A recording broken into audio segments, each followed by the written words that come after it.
Samsung Galaxy S25 edge ఈ mobile ని MWC event లో షోకేస్ కి తీసుకొచ్చిన సంగతి తెలిసిందే కదా. సో నెక్స్ట్ మంత్ ఈ మొబైల్ అయితే లాంచ్ అయిపోతున్నారు ఏప్రిల్ నెలలో. ఇక ఇప్పుడు ఈ మొబైల్ సంబంధించిన యూరోప్ ప్రైస్ అయితే బయటకు వచ్చింది. ఈ ప్రైస్ చూడగానే కళ్ళు తిరిగి బయలు గమ్ని అనమాట. అంత ప్రైస్ అయితే యూరోప్ లో ఉన్నాయి వీటి ప్రైజెస్. మనకి 256GB వేరియంట్ 1,13,000 నుంచి 1,23,000 రూపాయల దగ్గర ఉండబోతున్నాడు తెలిసింది. 512GB వేరియంట్ 1,23,000 నుంచి 1,32,000 రూపాయల దగ్గరికి ఉంటుందంట. యాక్చువల్గా యూరోప్ ప్రైస్ కాబట్టి మన ఇండియాలోకి వచ్చేసరికి ఆ ప్రైస్ ఉండదు. యూఎస్ ప్రైస్ తో ఈక్వల్ గా మన ఇండియాలో ప్రైస్ ఉండే అవకాశం ఉంది. నేను కూడా ఈ మొబైల్ మన ఇండియాలోకి వచ్చేసరికి 90,000 రూపాయలు అలాగా ప్రైస్ పెడతారని చెప్పి అనిపిస్తుంది. మరి చూడాలి. మరి ఈ మొబైల్ ఏమి కాదు, ఆల్రెడీ S25 సిరీస్ తీసుకొచ్చారు కదా, ఆ ఫ్యామిలీలోనే ఇంకో మెంబర్ అని చెప్పాలి. ఇందులో కూడా మనకి స్నాప్డ్రాగన్ 8L8 ప్రాసెసర్ అయితే చూడడానికి ఉంటుంది. మనకి S25 సిరీస్తో కంపేర్ చేస్తే ఈ మొబైల్ని మనకి సపరేట్ చేసేది ఇది స్లిమ్గా రావడం అనమాట.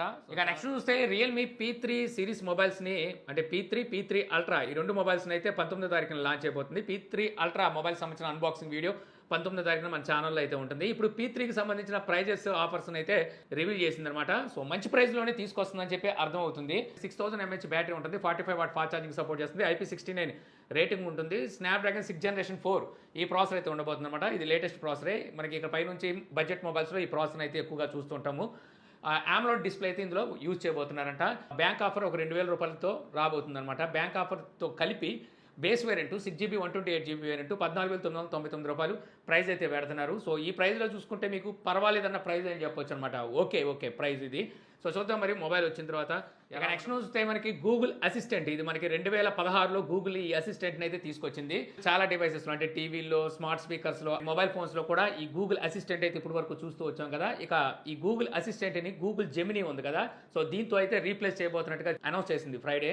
ఇప్పుడు వచ్చే smart speakers, next generation smart speakers కానీ లేకపోతే స్మార్ట్ టీవీస్లో కూడా వీళ్ళు ఈ గూగుల్ జెమినీని ఇంటిగ్రేట్ చేస్తారా లేదా అనేది అయితే తెలియదు. ప్రస్తుతం మొబైల్ ఫోన్స్ మనకి గూగుల్ అసిస్టెంట్ బదులు ఈ గూగుల్ జెమినీని అయితే రీప్లేస్ చేయబోతున్నారు. ఆల్రెడీ ఇప్పుడు మనం చూసుకుంటే గూగుల్ జెమినీ అసిస్టెంట్ కొన్ని మొబైల్స్కి ఆల్రెడీ వచ్చేసినాయి.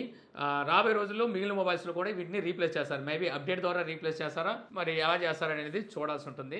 ఇక నెక్స్ట్ చూస్తే మనకి యాపిల్ ఎయిర్పాడ్స్ మ్యానుఫ్యాక్చరింగ్ అనేది ఇకపై మన ఇండియాలో అయితే జరగబోతున్నాయి అనమాట.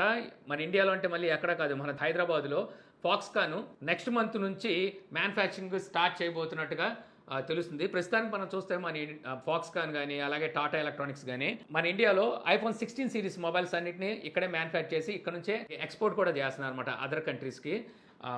అందులో మనకి రీసెంట్గా లాంచ్ చేసిన iPhone 16e కూడా ఉంది. సో ఇప్పుడు మనకి ఐపాడ్స్ కూడా మన ఇండియాలోనే లాంచ్ అయిపోతున్నారు. సో ఇది మంచి విషయం చెప్పాలి. సో ఇప్పటి వరకు చైనా తప్పితే వేరే సోర్సెస్ చాలా తక్కువ అనమాట బ్రాండ్స్కి మ్యానుఫ్యాక్చరింగ్ చేయడానికి. సో ఆ తర్వాత మనకి మ్యాన్ పవర్ ఎక్కువగా ఉన్న కంట్రీ మన ఇండియానే. సో చాలా కంపెనీలు ఈ చైనా బలుపుకి తట్టుకోలేక మన ఇండియాలోనే మ్యానుఫ్యాక్చరింగ్ చేయాలని చూస్తున్నారు. సో అందులో మనకి యాపిల్ అయితే ముందుందని చెప్పాలి.